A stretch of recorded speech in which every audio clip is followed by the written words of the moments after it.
So we're live, episode 6 of the Meet podcast. We've got a really good guest on here, Moheen Uddin. The reason why we've got him actually, for a quick catch up, actually, that's how you came about. Chat, and then I've been dragged up into this podcast. Yeah. They've been waiting months for. However, this weekend, what are we doing? It's unique. Normally, every summer I have volunteers doing skydives, zip lines, any other thrill activities. But these brothers from Amna Trust and also Rochdale, give the brother Rochdale a big name. On a Saturday, they'll be doing a bungee jump. And then, if you think that's not thrill seeking enough, the day after, they'll be doing a skydive from 14 to 15,000 feet in the sky, depending on the wind speed. On average, they do 14,000 feet in the UK because they said that the wind speed is a bit off sometimes. So 14,000 feet. It's been cancelled a few times. Yeah, it's been cancelled. To reschedule it. Cancelled a few times, rescheduled. Sometimes it's not written for you, but alhamdulillah, last year's Taz and Limper, the Rotter brothers, I think it was 7-8 of them did it. I think you guys were busy on that particular weekend, but inshallah, this weekend is your weekend. We're actually doing it for charity, so I'll put a link below so that we want to raise as much money as possible. Do you want to say what? So there's for this particular Ramadan, they chose 3 causes. Obviously, we know what's going on in Gaza. Alhamdulillah, Muslim charity have been in the ground in Gaza for the last 13 years. Alhamdulillah, Allah subhanahu wa ta'ala has protected Akram Bhai, who's our coordinator there. And through him, we've been doing our regular distributions ever since October. But over the last 13 years, because of our experience there, we've been able to do distribution even in this situation where our brothers and sisters are getting a regular attack. Alhamdulillah, as part of the Ramadan campaign, these brothers were fundraising for our brother and sister in Gaza. But not only that, they're also supporting the most vulnerable women in our society. And who are they? These are sisters who have been trafficked, sold into dollar tier. You may ask, what is dollar tier? Dollar tier, I presume 90% of even Bengalis don't know this. That dollar tier is an area in Bangladesh, North Bangladesh, which is 3 to 4 hours away from Dhaka. Is it not the same before you continue in Pakistan as well? Yeah, so we'll cover Pakistan. We'll just do dollar tier for a second. Oh, okay. So dollar tier is the 4th largest brothel in the world. And it's in Bangladesh, it's actually classified as a legal brothel. So what we're doing, Muslim Charity doing there for the last 5 years, we've been supporting the children. There's hundreds of children being raised in the brothel. Imagine a child being raised in that environment, and just imagine the psychological trauma they have. Alhamdulillah, with Allah's tawfiq and the donors of Muslim Charity, we've been taking the kids away into our day center and also giving them the older children sponsorship to live away from the brothel environment. But over the last 18 months, we've done research and we found that we need to take these sisters out, and there's a need for it because when we've spoken to the sisters, they want to get out. But why are they not getting out? They can't get out because these pimps own them, they have a debt over them. And if they try to get going out, they'll be shot or killed. And unfortunately... have you heard of incidents like that? So we've been working in Dollar for 5 years, and we've heard, I think, of 13 deaths in this 5-year period. Wow. Where the sister has been trafficked, they tried to run away, and what's happened literally a yard or two outside the brothel, they've been shot. Wow. And and you were saying that the government is involved in this. I mean, the whole area Dollar is owned by a syndicate. So you have people, it could be members of the government, it could be members of the police, it could be businessmen, you don't know. But these are very, very powerful people who... Are they protected by the police? I mean, from what you've noticed, from what I can see, the police are very, very forthcoming and supporting with the work that we do. Say, for example, we say, look, there's an underage sex worker gone in. They would actually go in and would they? Okay. But so the police are very, very cooperative with the work that we do. But the syndicate that run it, we don't know who they are. It could be members of the government, it could be local businessmen, it could be gangsters, we don't know. But they do have that much power where this particular environment, the whole village, it can't be closed down. But obviously, there's those disadvantages. What we have to do is try to help the people as much as possible. We started with the children, and now we've gone on to the sisters, inshallah. And inshallah, this year is quite groundbreaking with this group's fundraising that will be rescuing these women, giving them a new life, basically. So we had a package for £3,000. You pay off any debt that's owed to the pimps. You'll give them a house, and we'll give them income generation. But most importantly, that £3,000 gives our sisters the freedom and obviously the psychological help as well. And the reward of saving a slave, so buying a slave and freeing them. Yeah, the scholars that and obviously the staff that are involved with the Muslim charity, we give the example of Bilal radiallahu anhu. Back in the Nabi Sallallahu Alaihi Wasallam's time when Bilal radiallahu anhu was freed. So we're saying the sex trade and our sister's idolatry is basically modern day slavery. Yeah, 100%. And the last bit about it's like, who wants a piece of Jannah? 100%. And unfortunately, the society they live in, these sisters are looked down upon. And second of all, it's challenging for us as a charity to fundraise and make awareness for them. But alhamdulillah, slowly with these guys' help and others as well, the mentality is changing, but we need to do more. And the final bit about the fundraising is to help children that are raised in brothels in Lahore. Is it a similar situation? Have you been in Lahore? Personally, I've not been in Lahore, but my colleagues have. So it is. Exactly, and is almost the same. It is exactly the same. The only difference would be the size difference. Lahore brothel is a lot smaller, but whatever issues you've seen in idolatry, it's replicated in Lahore, where there's sisters being trafficked in there, they're being sold into the environment, and the children being raised. So we take the children away, we provide them with education, and inshallah, slowly. How old would you say the children? Like, what's the youngest you've seen? The youngest I've seen in idolatry is 2 days old, 3 days old. Wow. What? So babies are born. But they sell the what? No, in terms of being born in the brothel, I would say 2 or 3 days old. Yeah. But the youngest I've heard being trafficked or sold to, I think it was about 12 or 13. Wow. Okay. What's your role? Didn't you say something about they get like 7, 8 year olds, and then they'll give them steroid injections to make them more womanly? I don't think it was 7, 8, but more like it was 9, 10. When they just below the puberty and all that kind of stuff. Okay. So what they generally do, if those have been either trafficked into it, what generally happens is, obviously, at a young teenage age, the sisters are not developed, but so they're given horse steroids to obviously develop themselves. Wow. Is the same with boys and girls? No, it's mainly for the sisters. Mainly for girls. Okay. Yeah, mainly for sisters. So what we found over the past is the sisters who've been on horse trade for a number of years. What's happened is they become addicted to it, and what generally happens in the mid-20s, they became addicted to it. So later on, as they got older, they couldn't live without it. They were asking for it. But what generally happened, we found a lot of our sisters, because they started this very young, they got in the mid-20s, they got organ failures, and they died within this brothel environment. So unfortunately, this is a sad reality of. It's heartbreaking. Of our sisters in that environment, and it's difficult to talk about, but. Unfortunately, it is the case, but we have to raise awareness. Alhamdulillah, these brothers have got together.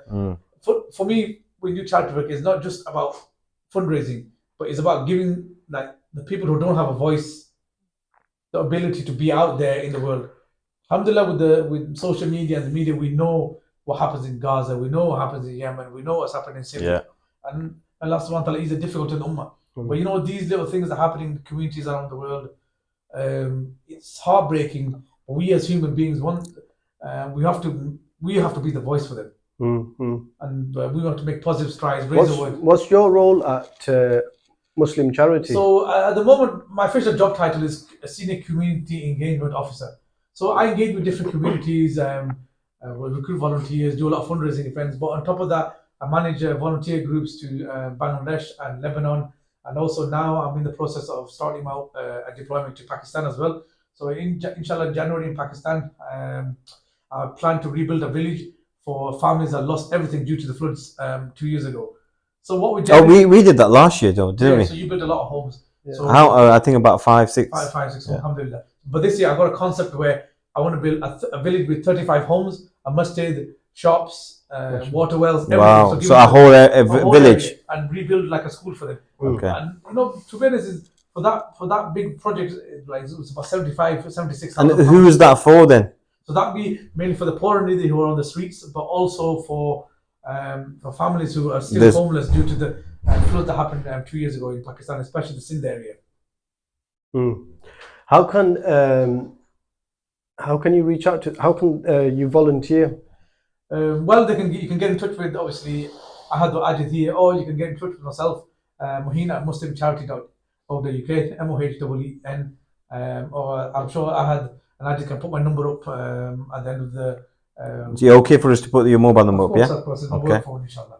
Yeah. But you can email me Moheen at muslimcharity.org. To be honest, this particular thing with dollar tier, I didn't know, I wasn't aware of it completely. no. So I was just having a meal with you, weren't I? Yeah. And then you explained it, and straight away I was drawn towards it because it's not usual charity case, but it's like, you know what you mentioned, some of the incidents where, and it's quite common, where a family member would say, look, a rich family wants to adopt or take care of them, but then later they've actually sold that child. What would generally happen is, for example, right, you might be a father in a village in Bangladesh, and then somebody will come from you like, listen, your daughter's 12, 13, what's the point paying 3,000 taka a month out of your pocket to educate her? I've got a friend who lives in Dhaka. He can offer her 30,000 taka a month, and we can give the 1 month in advance. So you as a father thinking, I've hit the jackpot, not realizing this middle person is going to sell your daughter to a trafficker, and then once your daughter goes to a trafficker, there will be no trace of her. Wow. And what generally happens is, as a parent, so these agents really need to be, tracked down. They need tracked down. But these are well-known people in the area. Yeah. So do they take the money and that's it? They disappear. So what will happen here? The middle person will think that the trafficker is just somebody who's a genuine. They happen to get conned themselves. Yeah, they happen to get conned themselves. I would say that is the case. But surely, as a say me as a parent, you say to me you've been conned, but you took responsibility of my child. What would happen? I'm coming after you. Yeah, the trafficker might have, for the middleman, showed them X, Y, and Z, showed them out of the house, showed them like previous bank statements of other people that they kidnapped but actually working, and showed them that the basha that they're going to be living in Dhaka and all that kind of stuff. So but surely his life's at threat just for doing that deal with the parents. I mean, in that case, definitely the first person they're going to blame, or first person they're going to report to the police is the middleman. Okay, so that's one of the cases. The other case is it that they do kidnaps. This kidnapping, we've heard of kidnapping from the streets of Sylhet, the streets of Chittagong. A girl out there, 12, 13, they kidnap, and next thing they know, they wake up in Dolatia. Wow. And the other cases, unfortunately, this is going to hurt for people who are parents. We have had cases where parents have sold their own child into the environment as well. Is it? Yeah. The very minimal, obviously, we as people think people in the brothel environment, they're doing it because they want money. But from over the years and listening to obviously people that work there and obviously our staff members as well, we found out that the people who are doing this out of poverty is very, very small percentage. Most of them have been But even if they were doing it for poverty, I mean, if they're 12, 13 years old, they're just children. Yeah. And I would say the ones who are doing it for poverty are probably a bit older than 12, 13, the teenagers. The ones who are doing it for poverty are the ones that maybe just married and they've got no income. And we have had cases and their husbands allowed them. The husbands allowed it. Wow. We have had cases when the husbands actually sold the wife into the brothel environment. Bloody hell. Have you got colleagues there stationed all throughout the year? Throughout the year. So basically, where the dollar tier, the whole village, the brothel is a complete village. So you go inside of it, you will see the rooms that they're doing the business in. Wow. But then next door to the rooms they're doing the business in. Because you were saying that whole area, the amount of brothels is there's the butchers there. There's your local sari shop. There's your news agent. Wow. Etc. of Kabul.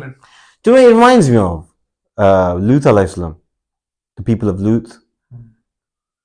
That whole area. This is Ahad Motivator. We just want to announce that Yanochar are officially our sponsors for the Meet podcast.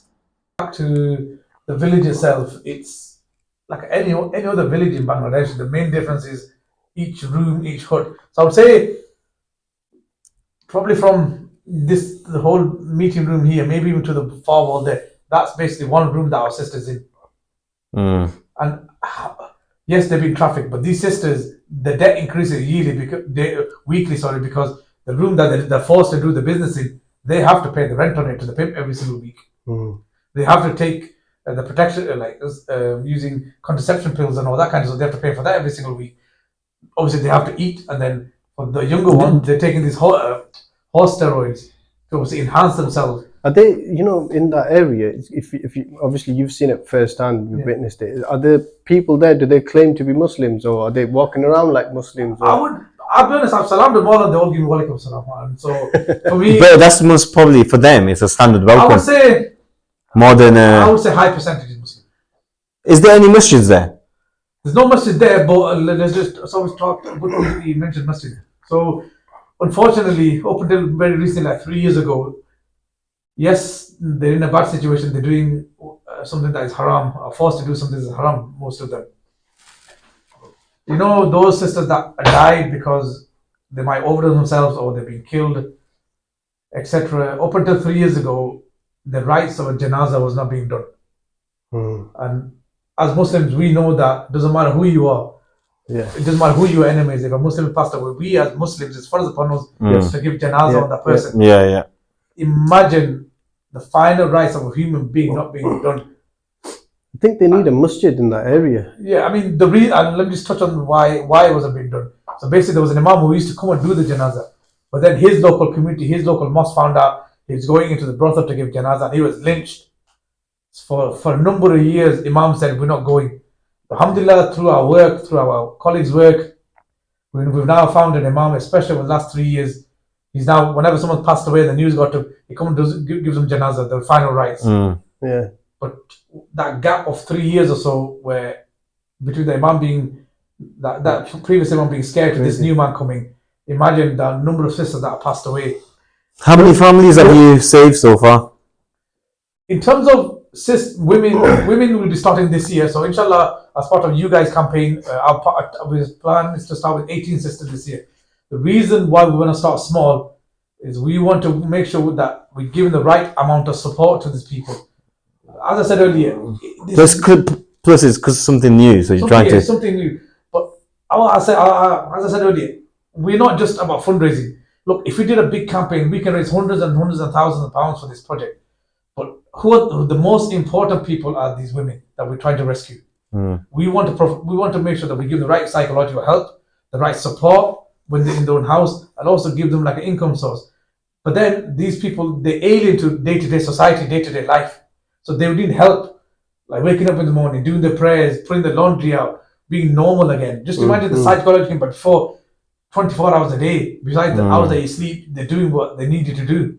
Now you're going back to what our normal life is, waking up, having breakfast, going for a walk, etc., trying to go on earn a living, like the halal way. Yeah. So just imagine that. So they're going through a rehab, isn't it? Yeah, so we have to provide the rehabilitation. This is why we're starting small. So inshallah, the plan is to do 18 sisters this year. Yeah. And do they have trouble trusting you because of the men in their life? And to be honest, trouble trusting you, I would say that's more with the street children. I'll catch up with that afterwards, inshallah. But because we work with their children in the brothel environment, they've seen over the last. They've seen examples. I must have tried to take the kids away into the youth center, the day center, and we take the older kids. What we generally do is we provide them with scholarships, meaning we would fund them to live far away, pay the family that they're living with, pay their education, so they don't have to come in that environment. So they've seen that what we're doing for the children. Because to me, I just think very traumatic. It's traumatic, and so because of that, there'll be less trust with men. Any one-on-one situation. So I mean, generally we find that our staff, our staff colleagues who work in this particular project, 90% are sisters. Oh, that's good. We have a couple of men there who do. One's the office manager, one does program side of things, but 90% of our staff are sisters, and a lot of the sisters that work for us, they've actually a few of them are actually children of the brothel, the prostitution as well. So because obviously they grew up looking at the environment, they decided I want to do something about it. So alhamdulillah, they joined our campaign and working for us to help the sisters out and these children out. So we know there's obviously a number of charitable organisations in the UK and throughout the world. Is it just Muslim Charity that does this project? Right. So Dollar Tea itself. So I'm just give you a couple of steps back. I mentioned we support the children with the day center. So Save the Children. We've all heard of Save the Children. They fund the night shelter. But as far as aware, there is no Muslim charity. Or let me rephrase. Let me no Islamic charity besides Muslim charity. Our charity, the Muslim charity, who do this work. And it is quite unique. Look, it's unique, but I'll be honest, and I'm going to be straight blunt. I'm actually designing. It's actually heartbreaking. Look, people can't say they don't know about it because Al Jazeera went into Dollar Tea 5 years ago, 6 years ago. They did a documentary. Is it? And in YouTube alone, it's on YouTube, is it? Okay. On YouTube, it's got something like 12, 13 million views. Wow. And it's been shared on everywhere. Yeah, you kind of have to sell the idea. Yeah. With the normally with charity, you mention Palestine. Yeah. Because I was gonna do 100% funds for that particular project in itself, but obviously, majority of people is like, look, because of what's going on in Palestine, let's help. No, 100%, 100%. We all have. But otherwise, I would have been fully on this because of the need. But the need is. Someone always asks me, who's the most needy? I say everybody's the most needy. Yeah. No, but anyway, so on the just back to the Palestine thing, because during the time that there was no aid going in, so everyone was like, no, how can it be where you be giving money to charity to Palestine? Funds, where is those funds going? No, good question. So, alhamdulillah, we've had, as I mentioned earlier, we've had Akram Bhai, who's our work colleague in Gaza. He lives in Gaza, works in Gaza, and has done. So basically, even to this day, all our distributions have been done from suppliers from inside Gaza. So what that means is you have shops, warehouses, and all that kind of stuff that provide food, vegetables, rice, medicine, all that. All our distribution have been done by the supplier. So alhamdulillah, we had 3 major suppliers. Unfortunately, one has passed away, but we still got 2 suppliers who are still getting the stock either through the Rafah border or they've had excess stock. So wherever we can, we've been doing distributions. So because we know the supplier is rationed, limited, so what we generally try to do, instead of giving someone like a monthly food pack, we give them like a weekly food pack instead, like a smaller quantity, like a Tesco bag worth. That then we can calculate, right, he's got X amount of stock, X amount of flour. We know that if we do it weekly, we can maybe support 500 families. But if you want to do it like monthly, we can only support 150 families. So we've had to ration how we work, but alhamdulillah, that's working. And we're doing a lot more cooked meals. But the work mechanism we've always had is we've always tried to, even before this particular emergency phase since October, that we've always had the desire to make sure our supply is from inside Gaza, because we all heard about what's happened in the Rafah border, like the border's being closed and the trucks have been prevented from coming in. And then what generally happens is a little heartbreaking as well, that trucks coming in through the Rafah border get looted as well. Wow, from who? From desperation for the Palestinian people. So there will be the Palestinian people are looting. Because there might be some people who've not been assessed and missed out. So as soon as they see a van, they loot it because the desperation they're in. For their family. Like for example, like children malnutrition is gone up so much in Gaza. It's crazy. And plus, it's hard to manage. It is. It's chaotic, and it's chaotic, and you're living in a zone where basically today you're doing a food distribution. Tomorrow, that area you're sat in now, it could be bombed. Yeah, exactly. So it's very hard to manage. Those other charitable organisations that have been raising funds, but like you say, the resources are very limited. So the stocks are limited. So where are those funds going if they're not actually reaching? Yeah, because not everyone's got someone in Gaza to. I mean, what I say to people, organizations like that, is if you got the funds, then partner with other organizations who have someone in the ground, someone and who got experience of working in Gaza. I've heard from other people that they raise the money, but then they can't deliver it. But what has happened generally is they'll eventually phone someone like Muslim Charity who got someone on the ground and deliver the aid. But do they get you to sign something where you goes, don't mention our names? I mean, in terms of it won't be that we'll do like a partnership agreement. So we will say, right, you give us X amount of money, we will give it X, Y, and Z, and we will give you the right amount of feedback as well. What another thing about the aid trucks as well is, because it's hard to manage the trucks, it's very difficult to give donor the feedbacks as well.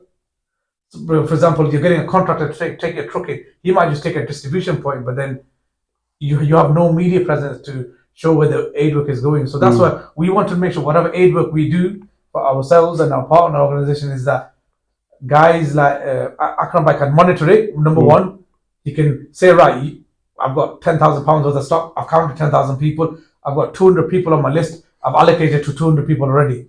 So Akram Bhai is there monitoring from the monetary side of things to assessing the people to receiving the goods and delivery. So we got a code from A to Z.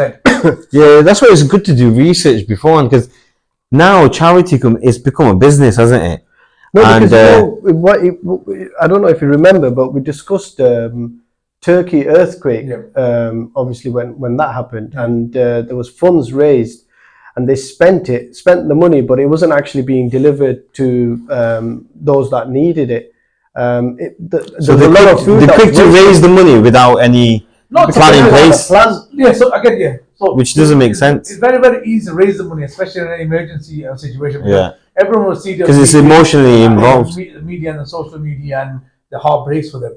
But then, if you got no ground experience, this is where charities get into trouble. And we've heard stories where persons travel across to like Turkey. All he's done is gone to a cash and carry, filled out his truck, and is driving around looking for people to give these raw goods to. But then these camps is literally a makeshift camp that's happened because millions have been made homeless. There's no cooking facilities. There's no wash facilities. So when you give someone a bag of rice, how do you expect them to cook it? With nothing. There's been no thought. You need experience. I mean, when 4 years in a row I went to Palestine, and people were forcing their zakat and sadaqah to me, and I saw it as a huge burden and a responsibility. So I was refusing. I was like, look, I'm not here. I am going to do charity work, but taking their money, especially zakat money, it's a huge responsibility to take up. But we've done that. We've done that before. We've distributed food ourselves, hand delivered.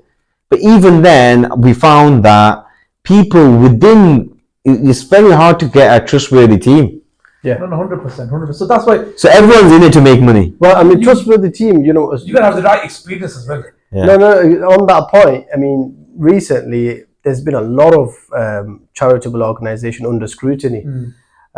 People have come out saying, "No, there's money that's gone astray." They can't account for everything. So a lot of people are avoiding certain charity organizations as well, which is really, really, I mean, this is the thing. Transparency is the main thing.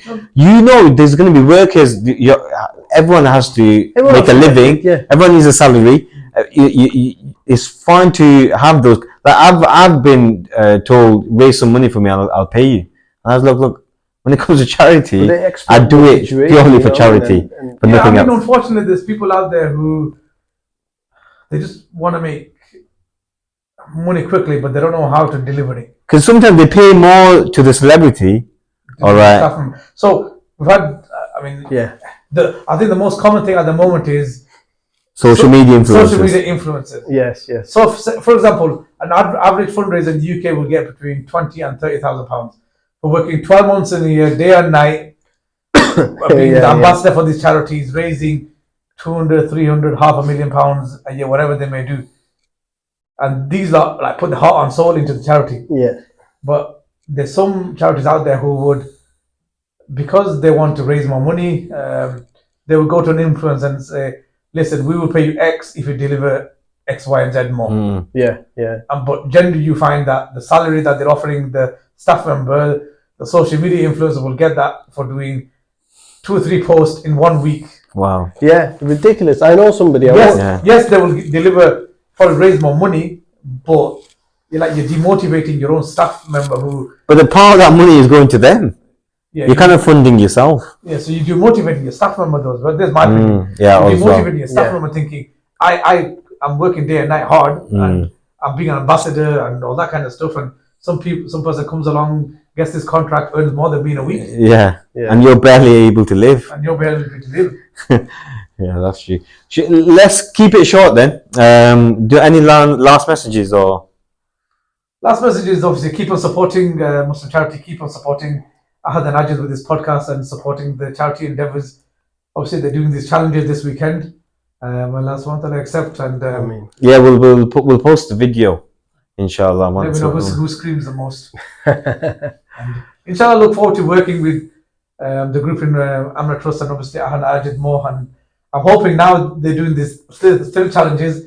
The next step would be for them to travel with me to places like Bangladesh. Inshallah. See what I'm talking about. Yeah, we've run out of trail challenges, so places like Lebanon. We've done zip line. I do want to witness it first, and I want to be hands-on. You know, I want to witness it as well, because everyone who's ever been involved in charity, I've spoken to them, and they've said once they've been, it's been life changing. No, it's life changing, and it was life changing. A shout out to actually Anwar Majori. You mentioned about. He goes, he's never going to go on normal holidays anymore. Normal holidays again. So Anwar Bhai from brothels, mashallah, was in the football scene for a number of years. We'll have to tag him on this. And does a lot of running as well. I think last year he went to Lebanon. And subhanAllah, the experience, he said that he does not want to go on a holiday again. He'd rather just go on a charity trip. Yeah. I'm hoping in the future that's what I want to do as well. Inshallah. In between my holidays. Yeah. Inshallah. Yeah. I mean, it's for me, when I joined Muslim Charity as a volunteer, I went to Bangladesh as a volunteer, and what I saw, especially for the street children, I come back and it was psychologically impacting for like 2 or 3 months. Where I decided, message the manager at the time of the charity, said, "Listen, if you have a job, let me know." Alhamdulillah, I took the risk when they had a job and took a big pay cut, shall I say, and what's it called now? May Allah reward you for that. I'm 7 years on, I'm still doing it, and I still love it, and still want to advocate for the people who are voiceless. Makes it easy when you've got a passion for it. Yeah, definitely. Yeah, to me it's one of the best jobs you can get. I mean, you get the rewards as well as getting a salary for it. I think when you see it for yourself, I'm telling you, no money can put like value to like sitting there with that street child or sitting there with a beneficiary that you're giving a food pack to. And you know, subhanAllah, I've seen people crying just because you give them like a £50 food box. Moheen from Muslim Charity. You may or you may not have heard of an area called Dolatia. Dolatia in Bangladesh is classified as a brothel village.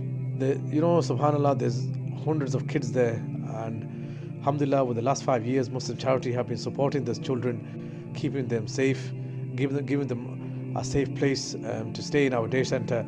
But there's over 2,000 women there. We all know what goes on in a brothel. Majority of our sisters there have been trafficked, sold, or kidnapped into doing this work. These sisters are now trapped. These sisters need to be rescued. Alhamdulillah, we've come up with an initiative to help rescue our sisters. For £3,000, you will rescue these sisters. You will pay off any debt that they owe to these pimps. £3,000 will also rehouse our sisters. £3,000 will also give them an income generation, but most importantly, £3,000 will give them psychological help and freedom. So this Ramadan, please help rescue our vulnerable sisters trapped in Dolatia.